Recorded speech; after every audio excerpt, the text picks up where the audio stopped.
Okay, so I'm here with a couple special guests, two little girls, two big girls that I've been quarantined from. Hello, Emily. Hello, Carly. Hello, this is Carly Heskey. And I'm Emily Heskey, the star of the Afraid of Nothing movie. You can see my brilliant sister in the documentary on Amazon Prime and VideoSpace. You can also buy great stuff from the Afraid of Nothing podcast store. I got a shirt. And I got a notebook to write my next screenplay. Check the show notes. Oh, and my dad is crazy. Love you, Dad. Love you, Dad. Mwah.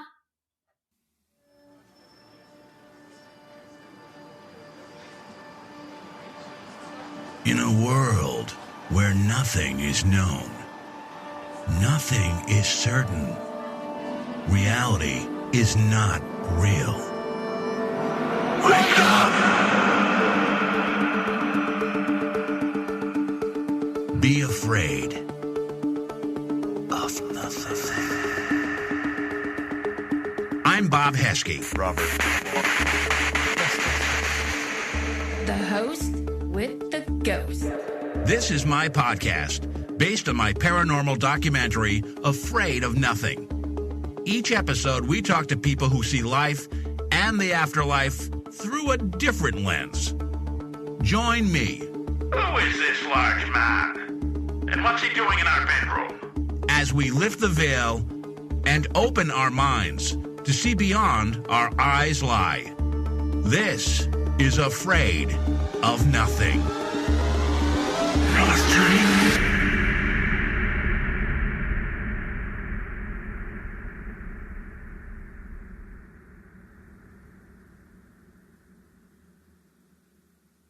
Okay, we're here with Jeff Belanger, who is an author, podcaster, paranormal investigator, scaler of Mount Kilimanjaro.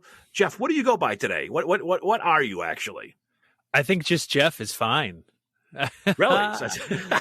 I mean, honestly, like, I don't know. I guess I'm a person. I seek adventures. I love to explore things. I love telling stories. And I'm so fortunate that I get to do all these things, whether it's through a book or a podcast or a webcast or whatever. I'm just living life and pursuing my bliss, Robert. You are doing one thing which is amazing right now. I think you've figured out this quarantine thing.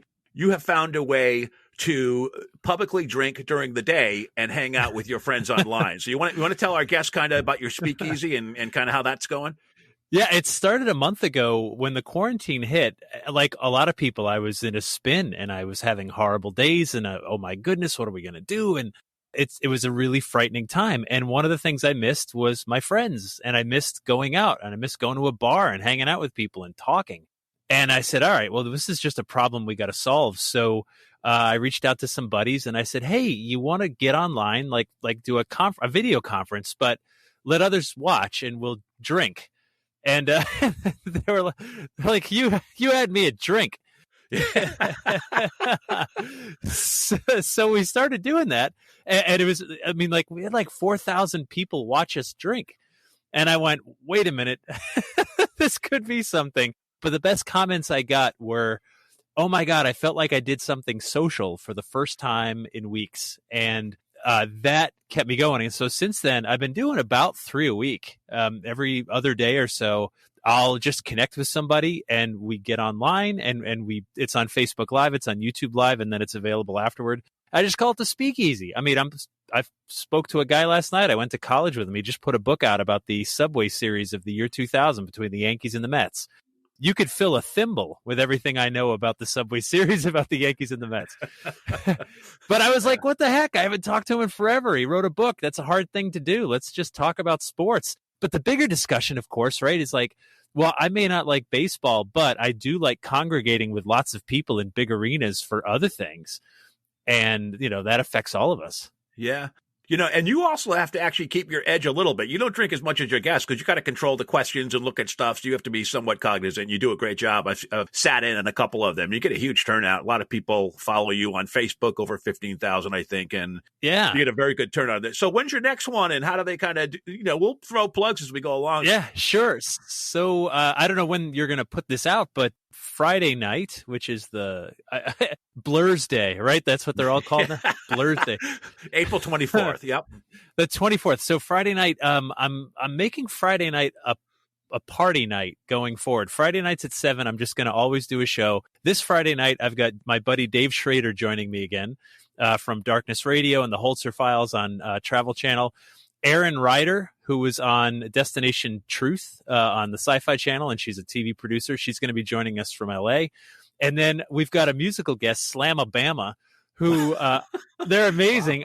I met them at a paranormal conference years ago, and I've seen them multiple times. I've sang with the band. I sat in with them for like a song or two. And so I have Slamabama coming from Alabama. I got Erin Ryder in LA, Dave Schrader's in Minneapolis, and I'm in the Boston area. And we're going to just like drink and play music and talk Friday night. And people are welcome to join. And that's all it's supposed to be. We're not going to break new ground on like hard hitting interviews. We're going to have drinks and we're going to laugh and we're going to talk about life and just try to make it as normal as we can. Yeah, it's a great idea. I mean, when I saw it, it's very charming, and you guys are you're friends with everybody. It really is like being in a bar and kind of listening in on a conversation and being able to interject some things every now and then. You know, it's just a lot of fun, and I really encourage people. I'll try to get this up by then. I'm pretty good at getting podcasts up, so we'll see. If not, then it's every Friday, right? It's pretty much every Friday. Every Friday is going to be the party. Every Friday at 7. That's going forward. It takes a while, you know. Bob, as you know, like we're trying to figure out a new normal every single day that we go through this. And that means making time to work on projects, because I think it's important, even though I'm not, you know, working on Ghost Adventures right now or whatever, I still work on something every day. It helps me with my own sanity and with a routine. And you know, I redid my website. I've been doing these speakeasies. I'm working on a new book. Like it's just, I have to keep busy or I'll just lose my mind. Where do they find the speakeasy? Is it on Facebook that you announce it? Is it on your website, which is jeffbelanger.com? Or yeah, it's you can find links on my website, but also it's my Facebook page. It's Exploring Legends on Facebook, and it's also I post about it on my Twitter, on my Instagram, and it's on my YouTube. So yeah, wherever you find me on social media, I always tell people what I'm doing with the speakeasies, and everybody's welcome to join in the hootenanny. Yeah, it's good stuff. And music this Friday. That's great.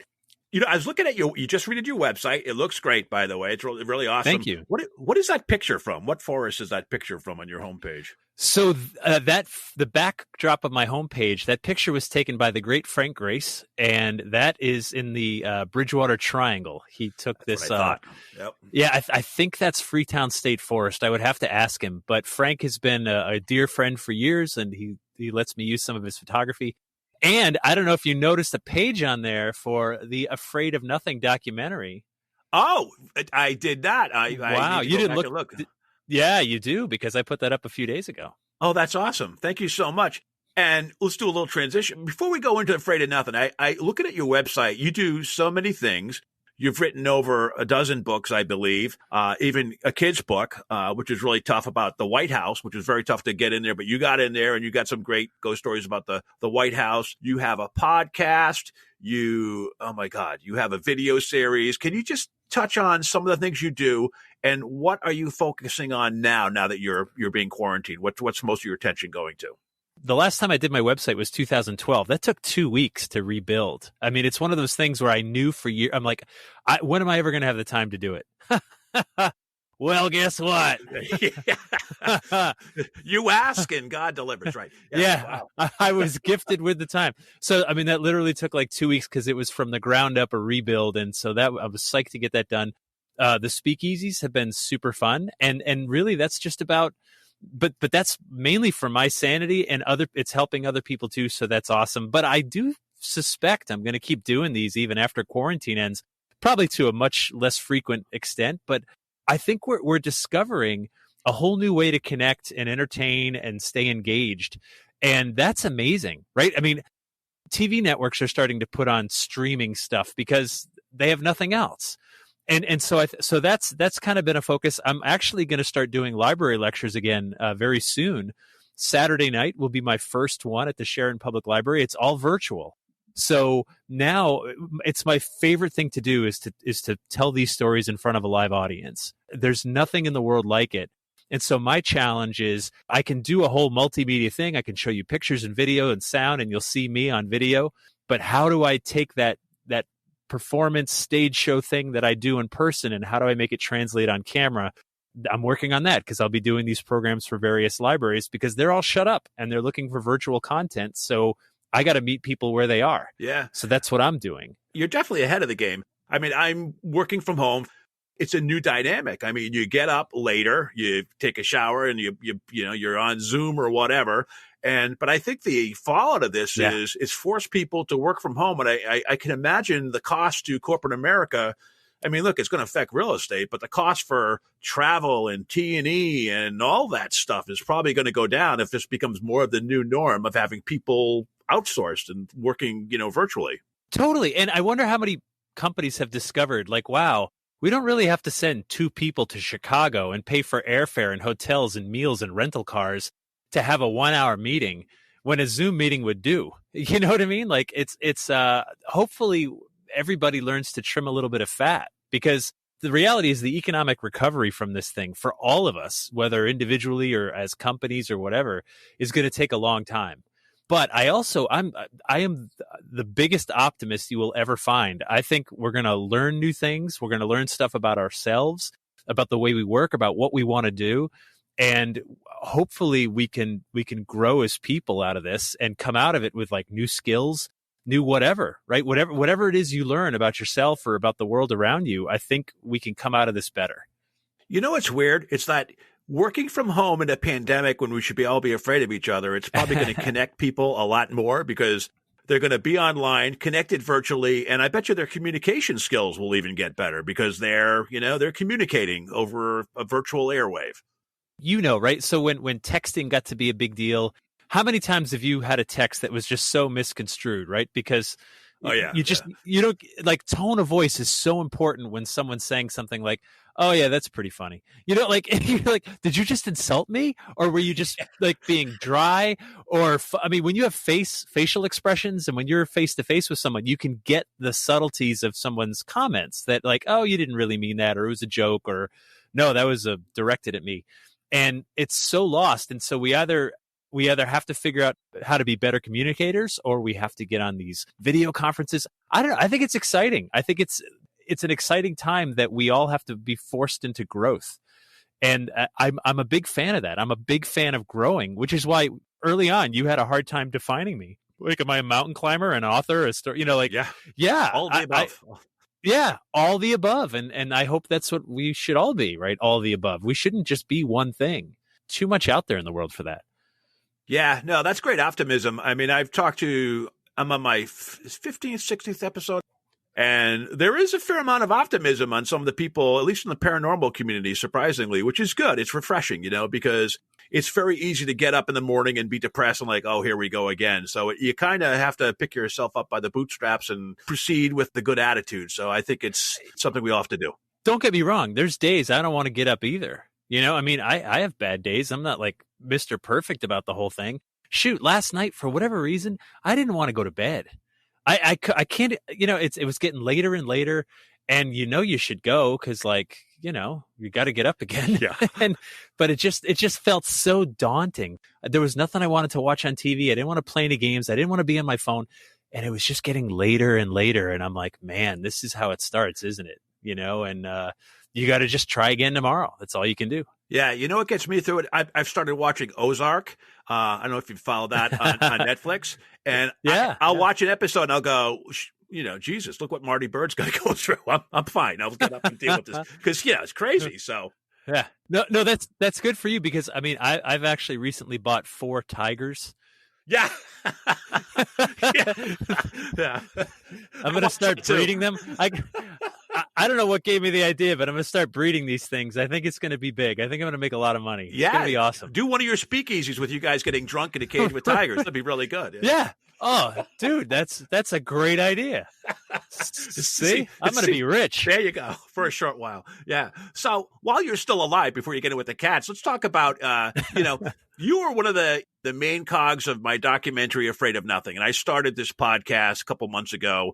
I made the film and couldn't afford to make more film. So I liked the paranormal. So I continued doing this. And it was, really great to meet you. And it was only for an hour or so in your house, but you were peppered all over that documentary, and you're even my big finish at the end. I won't talk about that, but really appreciated you being on in that documentary. You brought really a storyteller aspect, which was really great. It brought some glue to the documentary for me.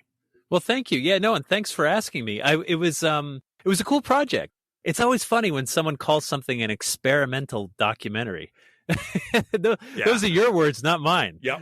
Right? Yeah. And it's so you're like, oh, is that like like college art or something? But no, it was really cool. And I appreciate, like, the reality is when you get into this, and you got into this, one of the takeaways I got from the film is that you understood that there are like 22 different ways of looking at this subject, and they're vastly different. And some people will look at it like, I've been in groups of paranormal people where you're like, are you crazy putting a crystal on your forehead and you think you're going to channel who to what now? Yeah. And then someone else is talking to a phone app, right? Saying, please tell me, Grandma, are you here? And the crystal guy's like, are you out of your mind? Your phone is for texting and email and like surfing the web. And then there's, the person that's like the skeptic says, I don't believe in anything. And then they're just like, I just want to find Bigfoot. And like, it's so across the board. And I think you gave us kind of like a buffet of all of that. And at the end of the day, the reality is you kind of find your own truth as you get into this. You find what resonates with you, and you have to, number one, leave the rest behind. But number two, you also have to live and let live. So just because I don't sit in the dark talking to a phone app doesn't mean that someone else can't find some sort of fulfillment in that. Your slogan on your new website, Exploring the Unexplained, I mean, you're a classic example of that. I mean, you had mentioned in the documentary you were involved in this and had an interest for a long time, but it wasn't until a little bit later that you had your first ghost experience. So do you mind I know it's in the documentary, but do you mind kind of give us a Reader's Digest of your first ghost experiences? Sure. And any ones you've had since then? Yeah, no problem. So I was interested as a kid because I grew up in the town next to Ed and Lorraine Warren. I knew them since I was very young. I had a friend that said his house was haunted, so we would have sleepovers. And I mean, the house was built in like 1760. It was older than the country. And so I kind of grew up around this stuff, but I didn't have a ghost experience. Even when I started writing about it in the mid-90s, working for newspapers and magazines and stuff like that, I didn't have my first experience until 2003. And that's when I was in the city of Paris, France, and I was alone on this trip. And I went down into the catacombs, which are these network of tunnels beneath the city. And it's an amazing bit of history because Paris goes back almost 2,000 years to when it was a Roman outpost. And underneath the city in the mid 1700s to 1800s, they had emptied many of the cemeteries and put the skeletons down below. Did this in this very macabre pattern. I mean, there's just piles and piles of bones and very intricate, like, retaining walls of arms and legs and skulls that form Valentine hearts and crosses and so on. And as I was walking through this long hallway, I saw a shadow the size of a man come from the right side and go to the left, and then he went back, and I just paused and froze, and I went, well, okay, wait a minute. Is someone down here with me? And then realizing, no, that's impossible. This hallway's too narrow for someone to have come up from behind me, and there's no side tunnel up there. Like, it's just this long straightaway. And in that moment, I was changed because I said, look, if that's not a ghost, I don't have another word for what that thing is. My lexicon lacks another descriptor for this thing. And it took days, weeks, months to sink in. Like, wow, this must be what everybody's talking about. I was somewhere and I saw something that I didn't ask for. I didn't summon. It was just there when I was there, and I can't explain it. And it's driven me since to keep exploring it, to keep going into these situations where most of the time I don't see anything. I mean, if I were a fisherman, like, oh, I've been fishing like 800 times and I've caught 4 fish. Yeah. Right. That's most fishermen would give up, but they were 4 really good fish. Yeah. And I have to, because you're a researcher, did you do any research after that experience to explain kind of if that shadow figure or anything, or? I did research before and after. I mean, I knew where I was going, and I knew I was going there. I mean, I knew that there were millions of human skeletons down below the city, and I knew where they were and why they were there. And I also, my last name, Belanger, by the way, if you go back several generations, when we came over, it was Belanger, right? I mean, in fact, when I go to France or I go to Canada, I pronounce my name Belanger. Right. It's a totally common name, but it's been Belanger here for like 6 generations. So what are you going to do? I wonder if any Belangers are in the catacombs. I almost guarantee it. My last name is on the Eiffel Tower. And Oh my God! Wow. right. It's. I mean, it's a super common name. It's almost as common a name as like Baker in the U.S. Yeah. Like the, Wow. you know how there's like a million bakers. Like Sure. it's almost that common. And so, and by the way, there's a bunch of names around the Eiffel Tower of like prominent French names, notable people, and I'm 99.9% sure the Belanger is not after me on the Eiffel Tower, but some distant relative somewhere. Wow. Wouldn't it be something if that shadow person was a relative? I mean, did you ever think about that? I did. Believe me, I thought like maybe there's something in my very DNA. And by the way, I'm a mutt. I'm no purebred at all, right? Like there's Lithuanians in there and Polish in there, and like all of Europe had a party, and then there's even like some Native American in there somewhere. Like Yeah. I'm a mutt, right? There's nothing pure in me, but yeah, somewhere in that DNA is some French chromosome somewhere, and I don't know. Was that a connection? It may be, but all I have to go by was a shadow, and I don't think I'll ever know who or what that was.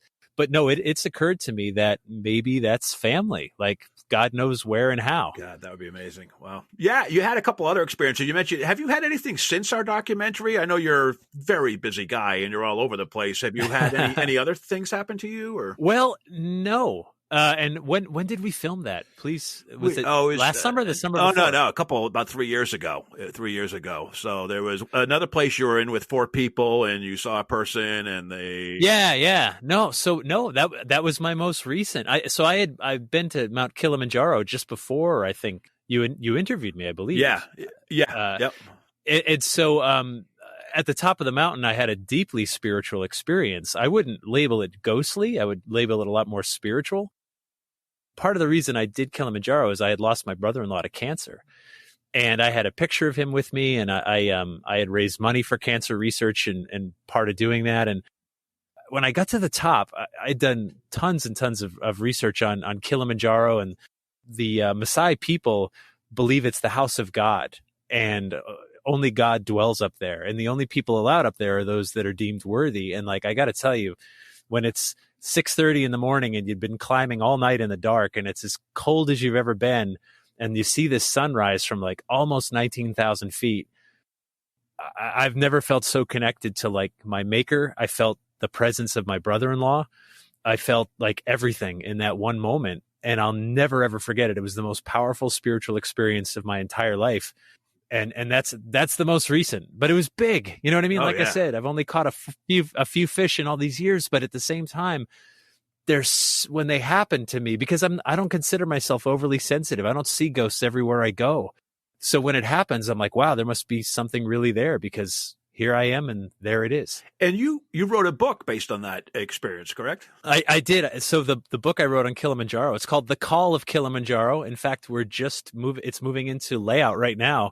It's going to be out in March of 2021. It's at the publisher. It's getting ready to go to the printer. Oh, cool. Well, congratulations. That's a great accomplishment. Yeah.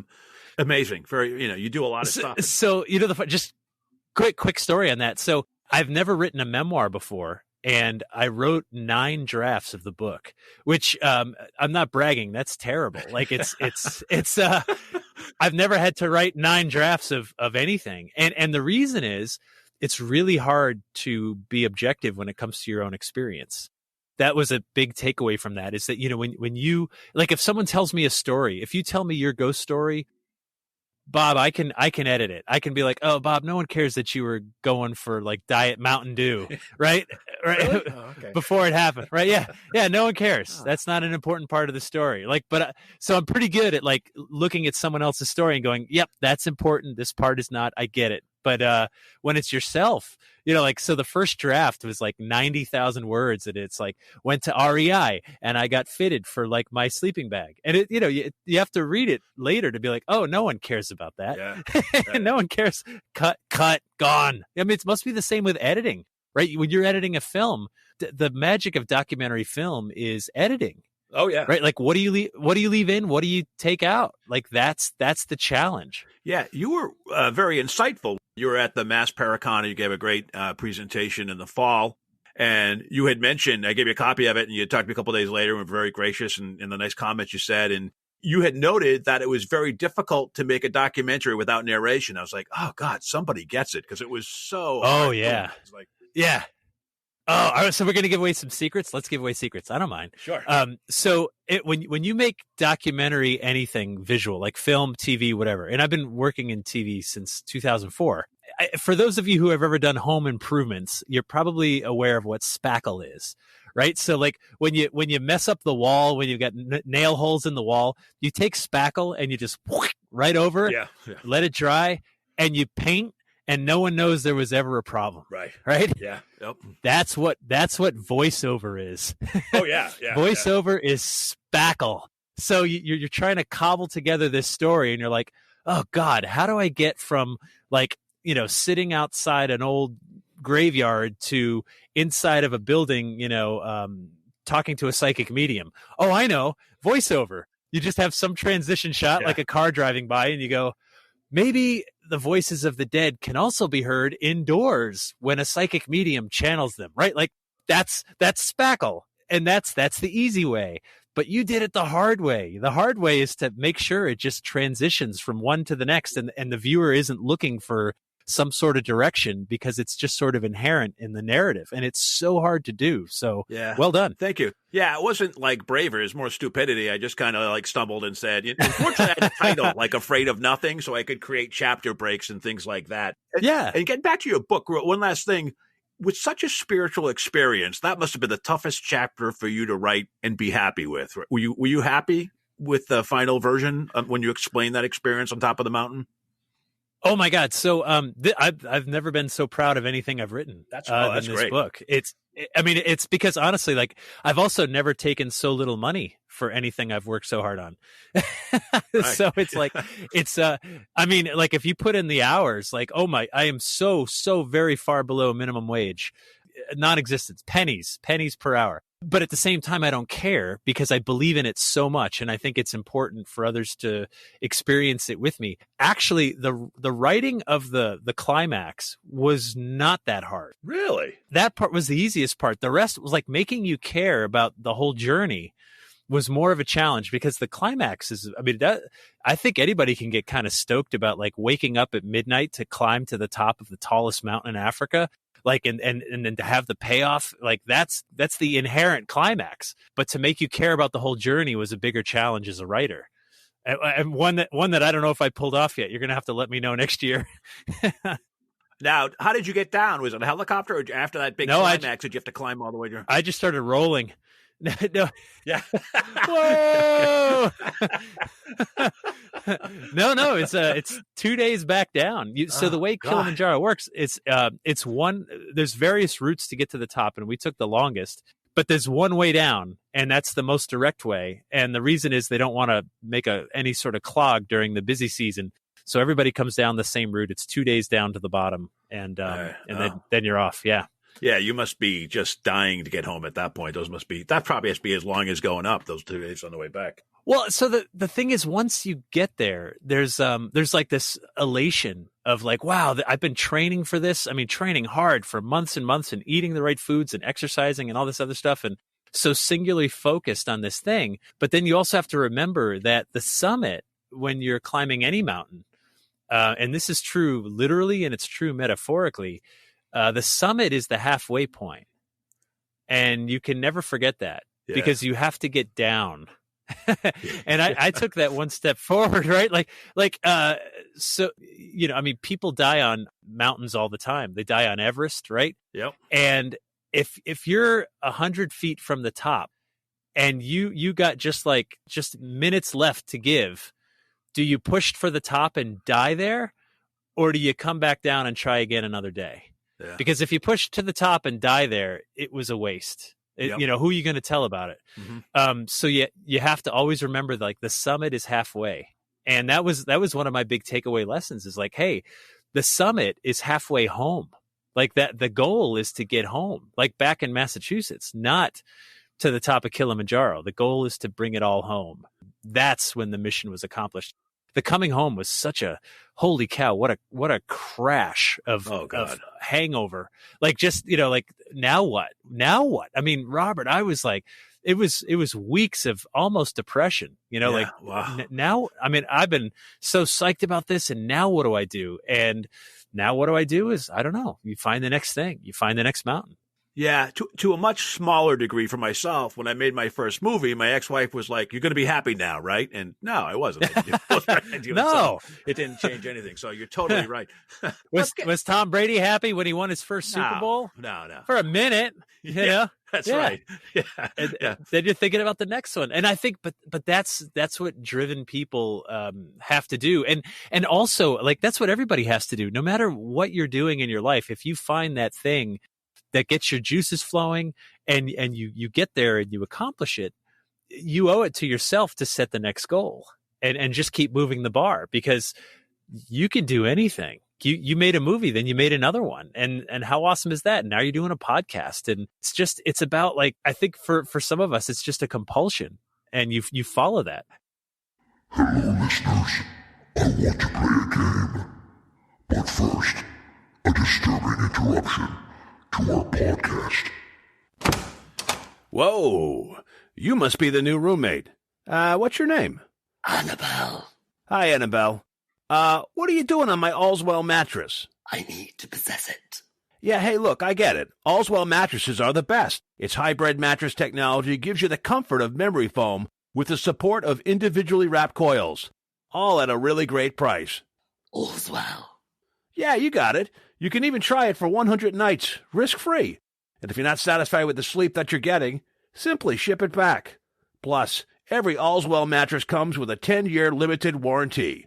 So if you ever have any problems, you don't have to worry about being stuck in bed hell. There's only one problem. You need to get your own. Oh, and you get free shipping on your first Allswell mattress simply by following the link in the show notes. It helps support the podcast. Never be afraid of a good night's sleep. All's well. And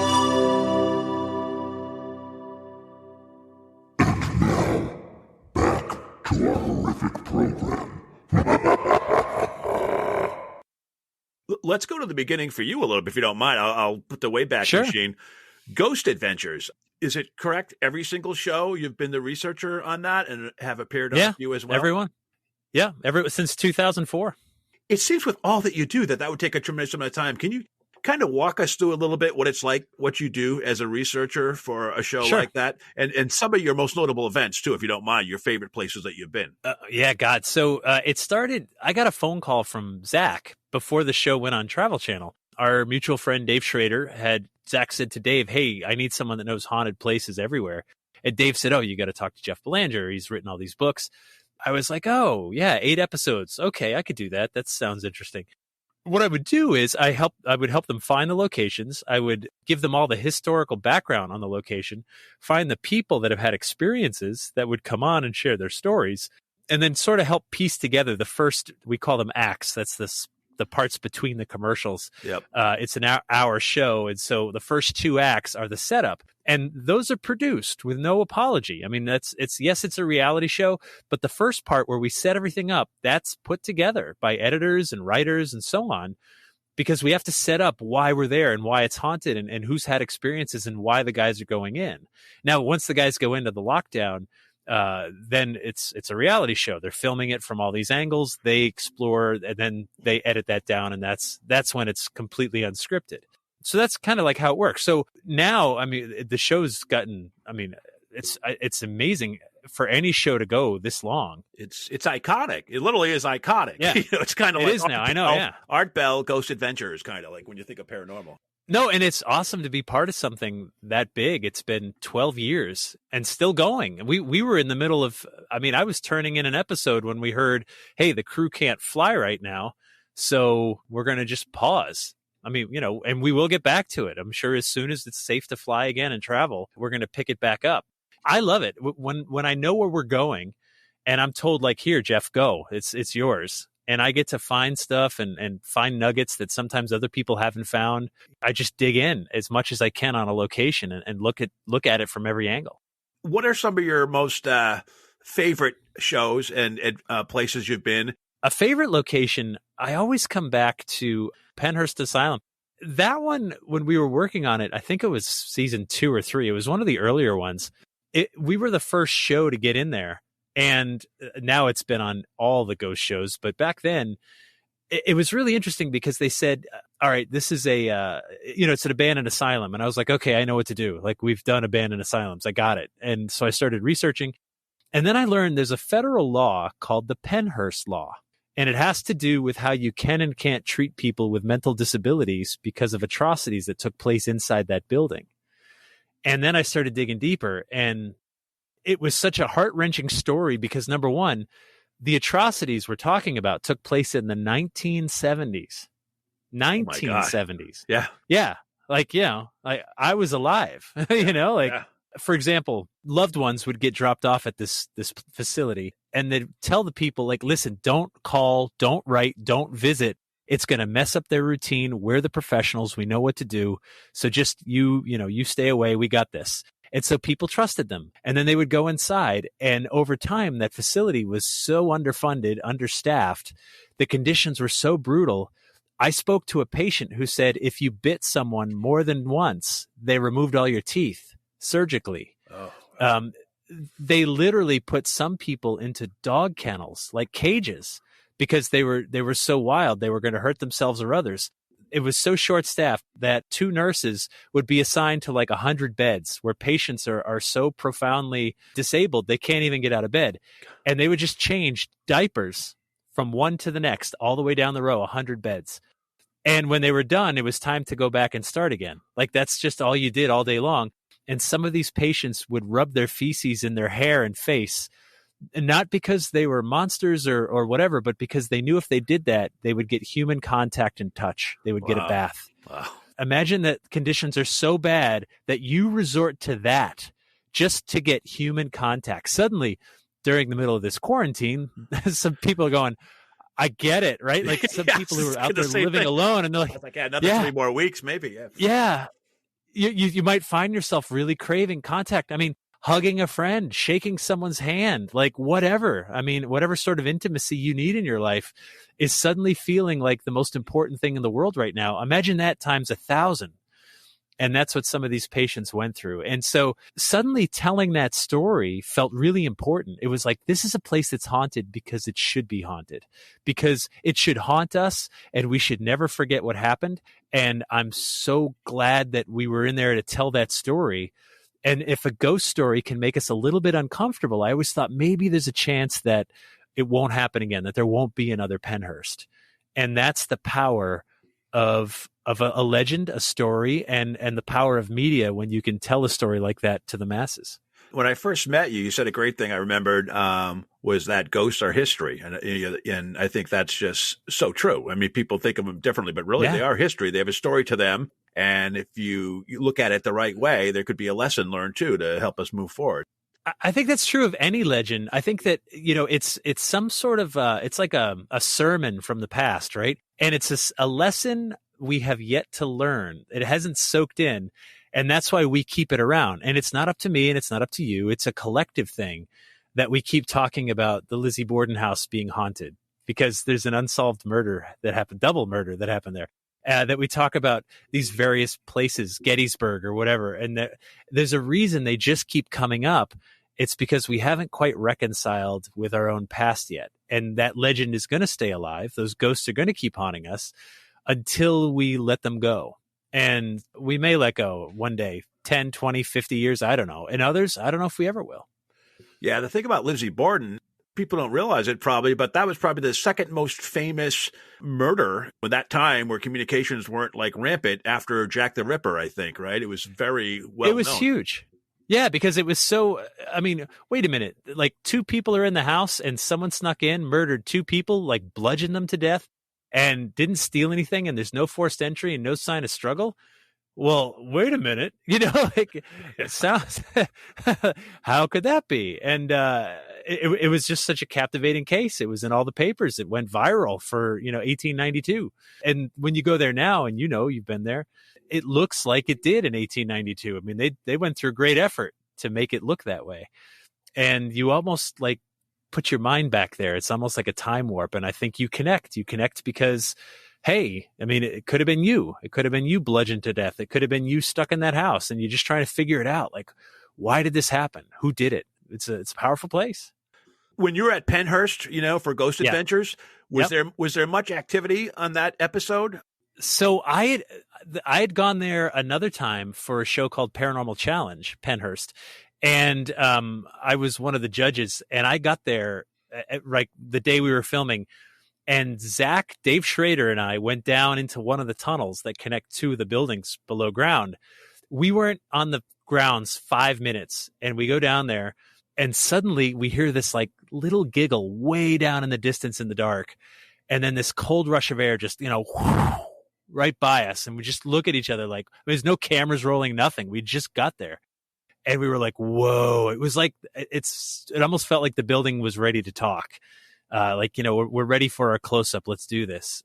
That's all that happened on that day. But again, like for me, that's a big deal. Like that doesn't happen. I can usually explain things when something weird happens.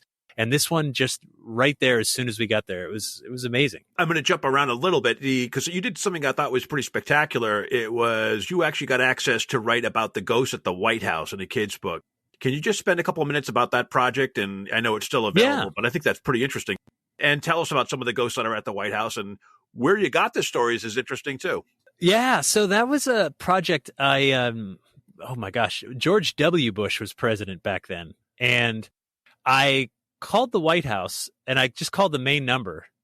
And I said, hey, yeah, I'm a author trying to write a book about the ghosts of the White House. And they were just like, hold on, please. Okay. I don't know what I'm doing. And it just like seconds later, I'm transferred to the boss. And I'm like, whoa, the boss is the chief usher. His name was Gary Walters. He's great. And he's the person that all the White House employees report to. And by employees, I mean like groundskeepers, butlers, cleaning crew, the people that take care of the building. It doesn't matter who's president or which political party's in power. Like they just work for the building. And presidents come and go. These people stay there forever. I said, hey, I'm looking to do a book about the ghosts of the White House. And he said, yeah, we're not interested. And I said, but it's a children's book and we're going to use ghosts as kind of like an innovative way to teach history to kids because you can't know who a ghost is unless you know who the person was. And he went, oh, go on. Wow. And so I was invited down there. Yeah, no, it was amazing. I was invited down. They did a background check on me, this whole thing. I got to interview Gary in his office and get a tour of the White House, talk to some of the staff. And it was so cool because they were so forthcoming about their ghost experiences because they're not political at all, right? Like these folks don't watch CNN or Fox News or anything. I'm sure of it, right? But they're so patriotic. They know their history. They love their country, but I don't think they pay attention to politics because I don't imagine how you could do that job and be political. I don't think it's possible. You have to just look past it. But so when they say like, oh yeah, I was working here and I saw a ghost and I just went, what? Right? Like, is that,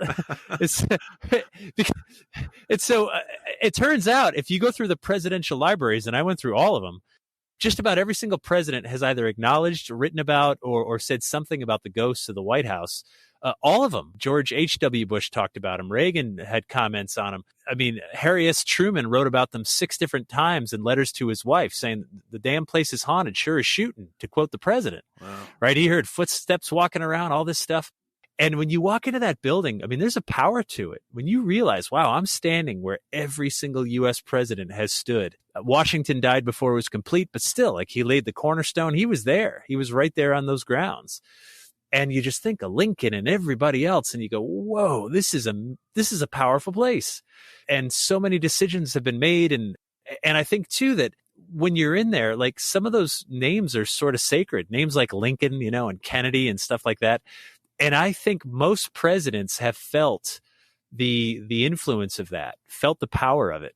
And so, again, haunted probably because it should be, because you need to remember that however bad you have it as president, Lincoln had it worse, a lot worse. Oh, yeah. You ain't seen nothing, boy. Sure. Oh, yeah. Nothing. Like, you got it easy, like he had a nation at war with itself. His boy dies in the White House. Yep. I mean, he's assassinated. Like you've had nothing. Like nobody, in modern era has. Well, had he's to one of deal the with anything ghosts, like right? Is he one of the ghosts there? He's one of the most prominent ghosts. And I would submit to you that the presidents who have any sort of understanding and appreciation for history have summoned him again and again every single, presidential cycle.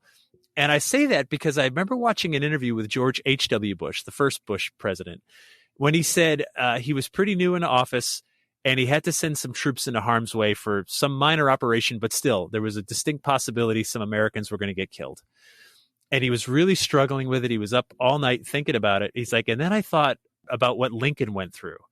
And I said, all right, if he got through that, I can get through this. And I get it. He's a benchmark. It's like, I imagine, I wouldn't know, obviously, but I imagine presidents could almost feel him standing over their shoulder saying, it's not that bad, right? Like, look at me.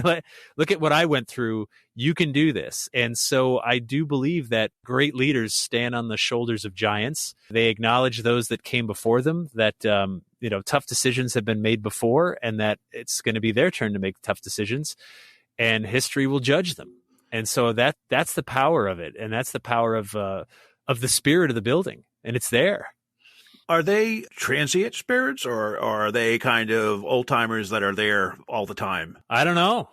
They only let me in once. Okay. But I will say this. I know that in general, I've found, since I've been paying close attention to the ghosts of the White House, the current administration, and by current, I mean whoever is in there at the time you're asking, generally does not talk about the ghosts, right? Once they get out of office, you tend to start to hear the ghost stories. So you're always going to be about 4 years behind, on any ghost experiences, right? Because once a president is out of office and the first family's out of office and they don't have political aspirations anymore, then they're a little more free to talk about whatever. And that's when those stories tend to come out, but not during. Yeah, that's just very impressive because you don't see ghost adventures going to the White House. Or anything like We've that. tried. Oh, my God. We've asked. I could imagine. Yeah, no. And I mean, there was no surprise that they said no. I mean, you have to remember, number one, it's public housing. Yeah. So like there's that, right? It's someone's private residence in a place where they don't get much privacy and they don't get, I mean, you're living in a fishbowl there basically. So it's someone's private residence. The first floor is a museum where the public comes and goes pretty regularly. And you've got, big important world leaders coming and going out of that building all the time. So for you to be like, hey, I need you to shut up, bro. We're going to look for ghosts. Yeah. We're doing a briefing right now. Tough to pull off. You've been to so many places. Is there any place you haven't been to and that is on your list to go explore? Yeah. I mean, there's millions of places. The good news is I have to say, if there's a place I've wanted to see or wanted to explore, I've found a way to get there in general. I mean, I've been to Australia, I've been to Europe, I've been to, Canada and all over the US, and I've been to Machu Picchu, and I will find a way to get there if it interests me enough, if it calls to me. And that's kind of how I work, right? I wait for the call, this thing inside of me that goes, oh man, that's a cool story. Oh, dude, I want to be there. Like, I really want to be there. And if that thing keeps gnawing at me, then I just got to find a way to go, whether it's go there for a project or just pay my own way. I mean, whatever it takes. So I really want to get to the Suicide Forest in Japan. Yep. That's on my list. And then while I'm there, I want to climb Mount Fuji because that's right behind it. So I'm trying to figure out, like, how do I make a week of that, right? Like, go to Japan, climb Mount Fuji, explore the Suicide Forest, which is, for those who don't know, it's the number one place in the world to take your own life. It's it started. I actually wrote a chapter about this in my book, The World's Most Haunted Places. it started because someone wrote this novel, not even a really great novel, Japanese novel, that was more or less a ripoff of Romeo and Juliet, which, again, that story's been ripped off a million times. So these star-crossed lovers ultimately decide they're going to go camp in this forest and take their own lives. And someone read it and they were suicidal and they went and they did it. And then someone else did it and someone else did it. And to the point where there's signs everywhere like, hey, if you need help, if you need someone to talk to, call this number. There are people that are watching for folks that look despondent when they go into the woods, and body after body is pulled out of there all year long. And it's the number one place in the world for suicide. The number two place, by the way, is San Francisco's Golden Gate Bridge. Yeah, it's funny. I would have thought of that, but it makes sense. That's crazy. Yeah. And that's the power of legend. So if you're in the Bay Area and you're suicidal, like, oh, that's where everybody goes. And you can call it whatever you want. You can call it woo-woo. You can call it coincidence. You can call it some cosmic force. But the reality is enough people have got that idea in their head that they've gone there to do that at that place, whether the Golden Gate Bridge or the Suicide Forest, that's a cloud. That's like a stain that gets left on those locations. And it's palpable. You feel that as long as you're human. I'm sure, like when you went to the Lizzie Borden house, Robert, right? Like you feel something, right? When wow, a guy was killed right here, like right here, and right at that couch, you're right there as soon as you walk in. Absolutely, you feel that, and that's because you're a human being. I went to the Conjuring house. You've been there, right? A bunch. So that was kind of a weird. I went during the day. I'm not crazy, but I didn't go at night. But I went during the day. But and I actually felt outside. I thought it was, look, there's a lot of unrest and there's some history with soldiers and Indians and stuff that happened on that land and suicide and all that stuff. But it really is a beautiful outside in the day. It really has a sense of beauty to it, too, even though there was a lot of tragedy and some bad stuff that kind of happened on that place. I don't know how much bad stuff happened there. I really don't. The Bathsheba story doesn't hold any water. I don't think Bathsheba had anything to do with that property at all. There was a guy that died of exposure in the shed right on the property. That happened. I'm sure there was a couple other deaths in the building, whether natural causes or disease or whatever. The place has been there for centuries, going on 3 centuries. It's going to see some stuff, but the real, and this is the crazy thing about that story. So I was there, I got Ghost Adventures in there for our Halloween episode this past year. Yeah. I was watching that today, actually. Yeah. So I knew Corey, and Corey, I spoke to Corey the second day he was in the house and he said, dude, I bought the Conjuring house. I'm like, you're kidding. He goes, no, last night was my first night. And he's like, do you want to come over? And I went, yeah. He said, do you want to come over tonight? I went, yeah. So I was there on the second night. And the crazy thing is, I knew Norma that owned the house before, because right after the movie had come out, she came to one of my library programs and she introduced herself before we started. And I said, wow, would you be willing to talk to the audience about the Conjuring house? And she's like, well, I don't want to make a fuss, but if it comes up, I would be willing.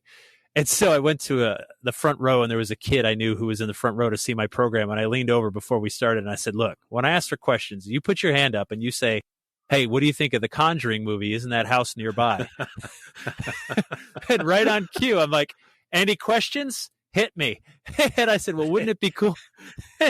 He puts his hand up. And I was like, hey, wouldn't it be cool to talk to someone who actually lives in the house? And they're like, yeah. I was like, Norma, would you come to the front, please? And it was like Elvis walked in or something, right? Everyone's like, oh my God, oh, you're kidding me, right? And so I sort of interviewed her in front of the audience. Now, you got to remember, she was on the show Ghost Hunters years ago. And they said nothing about Ed and Lorraine Warren. It's an old house that seems to be haunted. And so Ghost Hunters went in there years ago and they didn't reference anything. So I knew Ed and Lorraine Warren since I was like 12. I knew Norma, who owned the house before. I know the Ghost Hunters guys. I know Corey, who owns the house now. I've been to the house, and I know the Ghost Adventures guys.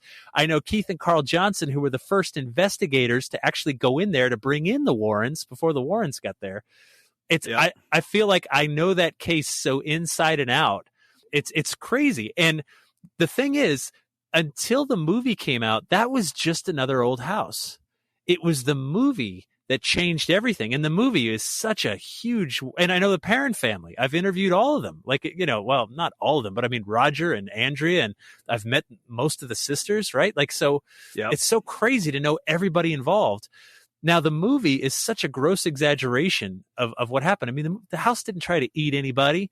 Ed and Lorraine Warren got kicked out of the house. Ed was punched in the nose during a seance and told, get out of here. Don't come back. That was it. That was the end of it. And so you've got this like this Hollywood movie that people think is real. And that's why they're stopping by the house now and looking at it. And it's created this legend, not out of nothing, but out of very little. And now that's the thing that's plaguing that house. And it's fascinating to watch, like the power. Now, I went to school in Long Island, right near Amityville. And, I was just thinking of that. So my freshman year, I met a buddy and I'm like, oh, where do you live? He's like, oh, I live in Amityville. I'm like, cool. He's like, do you want to see the house? I'm like, yes, I want to see the house. So we drive down Ocean Avenue and, those famous windows are gone. The street's been renumbered, but if you know what the house looks like at all, you can find it easy enough. And that houses are very close together. I mean, they're, I don't know, 30, 40 feet between the houses. I mean, and that's it. And so now you're standing there, and whether you believe in the movie or not, I know for a fact 6 people were murdered in that house by their brother/son. And that guy's still alive and in jail. Like, that's a fact. And that has a power, right? Like there's no debating on that stuff. I mean, that's the crime scene photos are out there and everything. So to me, the Amityville house was even more powerful, but still, I mean, there's a legend beyond that as well because of the movie and the books and everything else. Crazy world. No, it's exciting though. What's next for you? And is there anything that you would like to share with our audience that you'd like to plug or promote? I'm going to keep doing what I'm doing. I also do my weekly podcast, New England Legends, which, we've been doing that for 140 weeks. Very sadly, in the last 2 weeks, we've had to resort to playing best ofs from the vault to keep new episodes out because we're not able to get out there and do what we do. Yeah. But we'll be right back to it, I promise. And that's been amazing. So I've basically researched and written 138 different stories of strangeness from New England that I'm currently turning into a book that I'm going to be shopping around very soon. So I'm working on that. The podcast is still going. The speakeasies is a brand new thing. And these online lectures are the next new thing. And one of the problems I've had is that I've had fans from all over the country say, God, I wish I could go, but I don't live in New England. Well, guess what? How cool is it that this pandemic sort of solved that? If I'm going to be doing them remotely, then more people can see it and talk about these stories. So I'm just doing all that I can to continue the work I'm doing and get it out there. And I'm grateful that, thanks for having me on your podcast to talk about it. And thanks for putting me in your film. I really believe that these stories are important and that they do connect us, not just to the history, but to each other. Because, man, what's better than sitting around and talking about weird stuff that shakes the foundation of what you thought you believed? What's great about you is you're just a tremendous storyteller. I've seen your presentations, and they're just phenomenal. I mean, you do a great job, and you have a lot of twists and some kind of tells and stuff in your presentations, and you always tie everything together, and it's just so clever. I encourage people to check to check out your online talks, and I'd love for you to. I look forward to the next time your evening of ghost stories with your cohorts. I think that's a great thing too. So I really never get tired of you and the stories that you have to share, Jeff. Well, thank you. I appreciate it. Yeah, it's a compulsion at this point. I love the subject so much. I love where I live, and I really like talking to people. And that's how you get these stories, right? They don't just fall out of the sky. You got to talk to folks, and it just kind of brings together everything that I love to do. And we'll find a way. I'll find a way to keep doing it, even if we have to do it from 6 feet apart. Whatever it takes, we will get the stories. Yeah, I look forward to the next evolution of storytelling, and thanks for being on the show. Really appreciate it. Yeah, thank you, and congrats on the movie. Oh, thank you. Appreciate it. So that, folks, is Jeff Belanger, the inimitable, say that 3 times fast, historian and storyteller. Always a great interview. You can follow Jeff on jeffbelanger.com. You can follow him on Facebook. Check out his speakeasies. They're a lot of fun. He's just a great guy and a lot of fun to be around, and has tremendous knowledge. One minor side note, I would say the Conjuring House, one of our next guests is Brandy Wells, a psychic medium. She's actually going there, so she's going to have some pretty good stuff to tell us about that. And there's been quite a few good EVPs that John Huntington's got. So recently, it's interesting. Some people are picking up some stuff. So we'll see. We'll follow up on that. But it's a great place.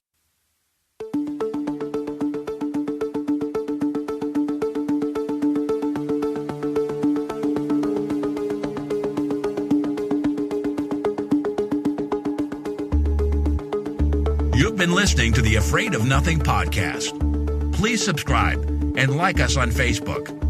Until next time, stay scared.